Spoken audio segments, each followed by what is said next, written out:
Hello everyone, it's Petty Officer Romero with Job Corps, and today we have another training video. This video is ETAR FF disaster control and also emergency planning.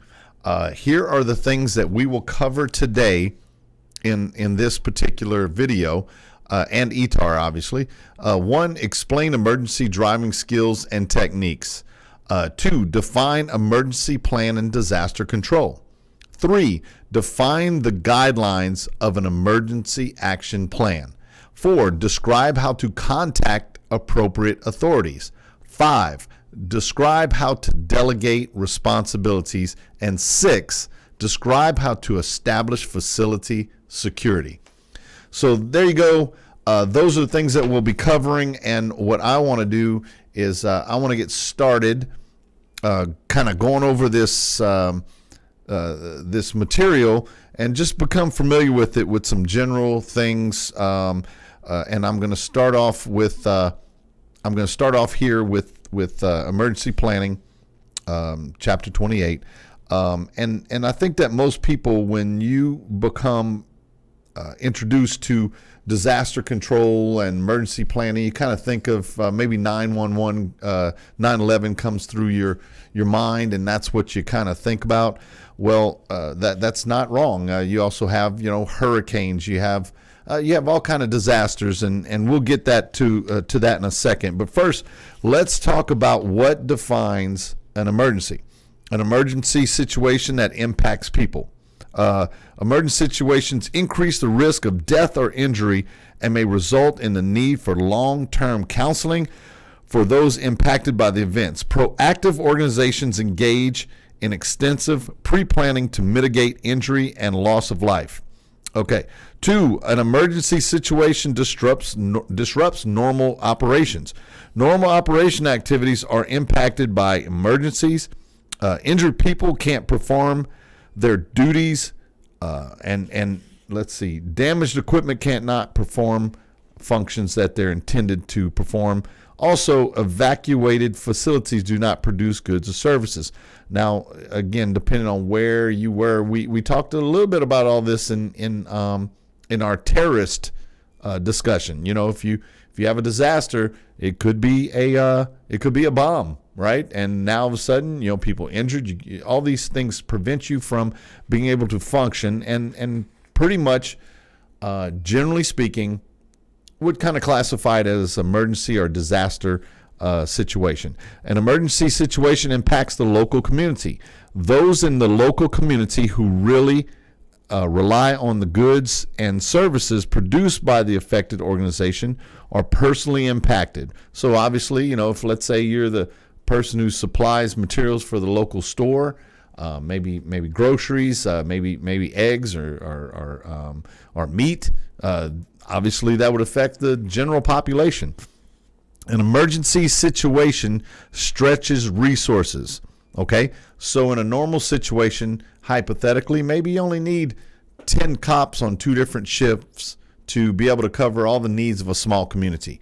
But when you have a disaster, now you are completely overwhelmed. Your resources are completely overwhelmed. You have the same basic needs for fire. So now all of a sudden you have a situation where you would need more than what you're possibly capable of. And let's say that disaster lasts more than 8 hours, or maybe it lasts 2 or 3 days. Now what do you do whenever you have these fighters who are beyond their normal capabilities, who also haven't had any time off or a chance to sleep or rest or anything like that? So an emergency situation will receive post-mortem analysis. In this era of instant global communication, the response to an emergency is likely to draw both international and external scrutiny. This scrutiny is often manifested as a result of referendum to the quality of the organization's leadership. Basically, when you start running into these kind of things, how organized are you? What kind of leadership did you have that put you in a position to be able to react to this situation in a timely manner. So, without good leadership, you might have people that disregard an emergency or a disaster and not be prepared for it when it does happen. If you have a town that you have leadership and representation and they're sitting around worrying about, things that are insignificant instead of worrying about preparing for things that may be unlikely to happen. But those are the things that people in our leadership positions, and I guess I'm kind of even looking at like smaller towns, but it could be large towns too. These folks, if they spend too much time worrying about, what the flea market's doing and who's working at the flea market, or if there's enough people or stations or what, and then what happens when, a train derails and they have all kinds of problems and they have no idea how they're supposed to handle that situation, right? Okay. So moving on, the type of potential emergencies, right? Given the importance of planning for and responding to emergency situations, the professional protection officer must be prepared to deal with a multitude of emergency situations. These situations include, but aren't limited to, these items right here. Okay. First, medical events and accidents. Okay. What could happen large scale, and I don't want to jump too far ahead, but let's just say you have a small hospital that can accommodate 20 traumas. Okay, all of a sudden you have a bus that turns over and 50 people are injured, or 50 kids that are on a high school bus. What are you supposed to do in that particular situation? Do you have a plan? Do you know who to contact, who to get in for assistance, someone else to divert your injured people to? You need to be prepared for that. Medical events and accidents resulting in injury are common emergencies in all organizations. All professional protection officers should be trained in at least basic first aid and CPR. Depending on specific requirements of the organization, additional training may be included. The use of may include the use of automatic external defibrillators or training as a first responder. Okay, another thing, and we kind of mentioned this, okay, fires and evacuations.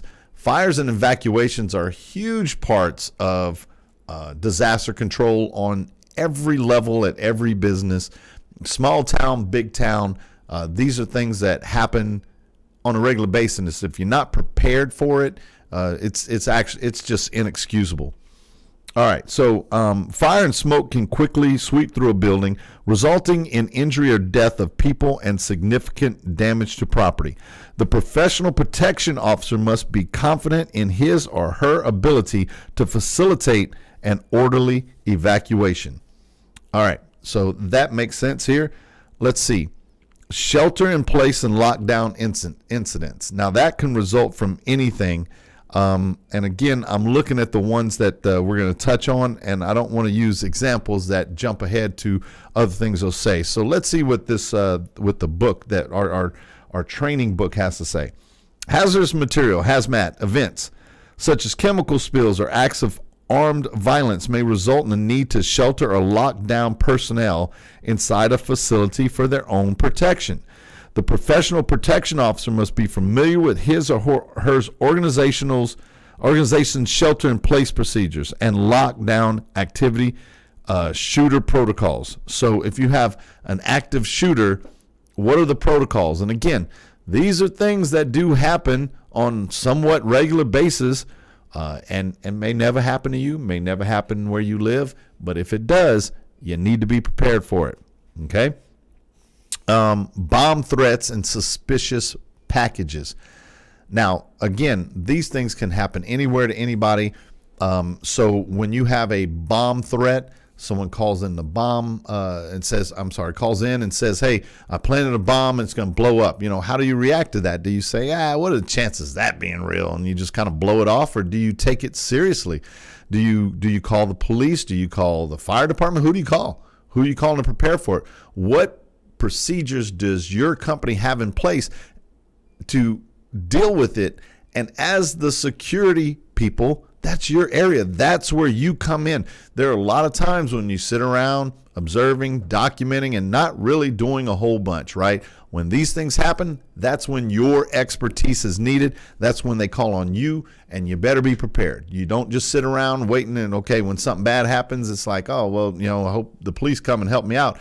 You are the first person that everyone's going to turn to make sure that everybody's safe, everybody has a plan, is organized, and it's your responsibility. As I always tell you, the police department is a responsive unit. They are reactive, not proactive. You're proactive. You're ready to go.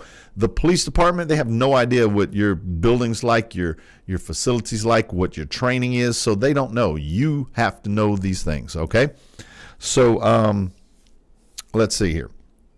Bomb threats and suspicious packages occur in many facilities. While most of these incidents turn out to be harmless, they all must be taken with the utmost seriousness. In the aftermath of September 11th, terror attacks, a serious and highly publicized incident, took place in which media representatives and public officials received packages containing anthrax. That was in 2008. And it was just kind of a big deal going on all over the place, and half of it was just scares, but the other half of it was serious. There were people who literally got injured by this stuff. So let's see. Matter of fact, we talked about in class the Unabomber. Okay, he packaged bombs that were sent to university research folks. And sent them to some abortion clinics and different places that he just disagreed with those politics. He disagreed with the way that those people lived their life, and some of them paid with their life. Okay, all right. In other instances, judges and corporate executives have been targeted. Bombs and suspicious packages have been sent as a result of ongoing domestic disputes. In other words, we talk about it. A husband and a wife get a divorce. One person's upset with the other person. Maybe they moved on with their life too quick, and while the person was still scrambling to get their life together, they resent them. And next thing you know, combined with the fact that all the reasons why you got divorced in the first place, they're coming after you. Okay, so it's important. Another thing, civil disobedience. Big town, small town. Something happens. In 2000, we had tons of riots across the country. What do you do when one of those riots comes and it's at your company's front door? Okay.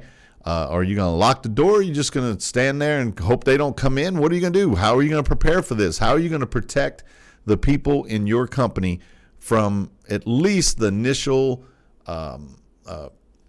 onslaught of someone trying to do harm to them, right? Look, we always talk about this. You don't have the budget. Most companies aren't going to have you so prepared where you got metal barricades and everything to stop them. But, if you're the security guy and somebody says there's a riot out front, are you going to even think about, man, I need to run up front and lock the door, just so that nobody comes in and does harm to anyone?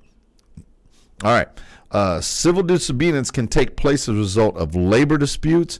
I've done that type of work. So, labor dispute in a factory or anywhere actually, but environmental protests, racial tensions, and a host of other controversial issues. Given the complexities of modern society, the organization should not be directly involved in controversial activities to avoid becoming a target.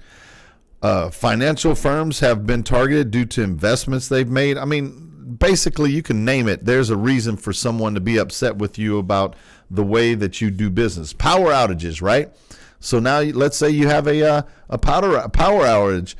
What are you going to do about that? Everybody is dark. Nobody can move around. Do you know where the flashlights are? Do you have batteries? Do you have a system to make sure that if you do have flashlights, are the batteries replaced on a regular basis? So it's something that you need to be aware of. HVAC unit's going to go out. Are you going to know what to do so that your business, again, listen, the reason that people hire everyone to work, whether you're in security or accounting, is not so that everybody can have a nice job. Is so that they can continue to be productive and maximize the opportunities of the company. And if when you're called upon, you need to be ready to get that company back on its feet as quickly as possible. And you're part of it, security and safety. you need to be prepared for it. Okay.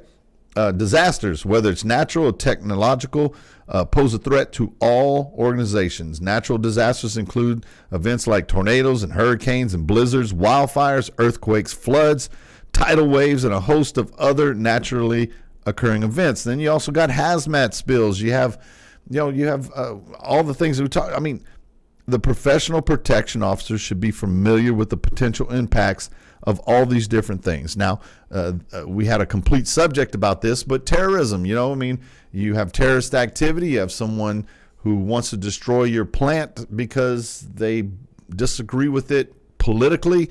You have to be prepared for that. Okay. One of the things we talked about is active shooters, natural disasters, civil disobedience, medical emergencies, floods. So when you do all these things, you definitely want to keep that in mind, that you're prepared for it. So how are you prepared for something? How do you prepare for it, right? Well, the way you prepare for it is by having a plan in place. So how do you get a plan in place? Let's look at a short video. The most effective way to respond to any emergency is to prepare for it before it even happens. Very few people have the ability to remain calm and think clearly in a crisis, so it is important to do so in advance when you have the time to adequately plan for a wide array of workplace emergency scenarios. Any unforeseen situation that threatens your employees, customers, or the public, disrupts or shuts down your operations, or causes physical or environmental damage is considered a workplace emergency. They can include natural disasters like floods, tornadoes, and hurricanes, or man-made disasters like fires, chemical spills, explosions, and outbreaks of workplace violence. When developing your own workplace emergency action plan, outline what situations would require a mandatory evacuation of your workplace. Establish a clear chain of command, specifying exactly who is authorized to order a facility-wide evacuation or shutdown. Post specific evacuation procedures, including routes and exits, where they are easily accessible to all employees. Ensure that evacuation routes and emergency exits are clearly marked, well lit, and unobstructed at all times. Make plans to help assist the injured or disabled during an emergency. And lastly, develop a system of accounting for personnel following an evacuation. To ensure the fastest, most accurate accounting of your employees, designate assembly areas where employees should gather after evacuating. Take a head count at the assembly area. Identify the names and last known locations of anyone not accounted for and pass them on to the official in charge. Account for all visitors to your facility, including customers and suppliers, and establish procedures for expanding the evacuation in case the incident worsens. Once your employees have been properly trained on your workplace emergency action plan, it is a good idea to hold frequent practice drills to ensure that your employees are sufficiently prepared. When possible, include outside resources such as police and fire departments. After each drill, gather management and employees together to evaluate the drill's effectiveness. Identify your evacuation plan's strengths and weaknesses, and if necessary, take concrete steps to improve it. Seton has everything you need to develop a complete plan of action. All right. There you go. There's a quick little video. Now, let's go over the last couple of things. Describe how to contact appropriate authorities. Listen, you need to know the numbers, obviously, to the basic services. Your 911 obviously is the way to go, but not just 911. Sometimes knowing the number directly to people who can assist you in a particular situation might be a better idea. So you want to have not only a list of things and numbers to call, but why you would call them. And that's, again, all back to training. How to delegate responsibilities. And this is what I'm going to say about delegating responsibilities. What you do is when you have someone and everybody's in a panic situation and you yell, somebody call 911. Nobody's going to call 911 because they're all kind of in shock. So you have to take charge. And you point at that person and say, you go call 911. You go get a fire extinguisher. You get a first aid kit and bring it back to me right away. And then once you single out people, they kind of come out of that fog of being like confused, and they'll do those things if you just start yelling out orders. So you have to delegate responsibilities. In addition to that, when you're talking bigger picture, you can't handle everything. So you might be like the person in charge, a security manager of some sort. And when push comes to shove, if you don't make sure that you have people, listen, you're going to be responsible for the first floor, you're responsible for the second floor, and you're going to do this, this, and this, and make sure that everybody understands that when something happens, they have their own personal responsibility. So there you go. That is our presentation for disaster control, ETAR FF. And I hope you enjoyed it, and I look forward to doing some more videos with you. For Job Corps, Petty Officer Merrill, and we'll talk to you on the next video.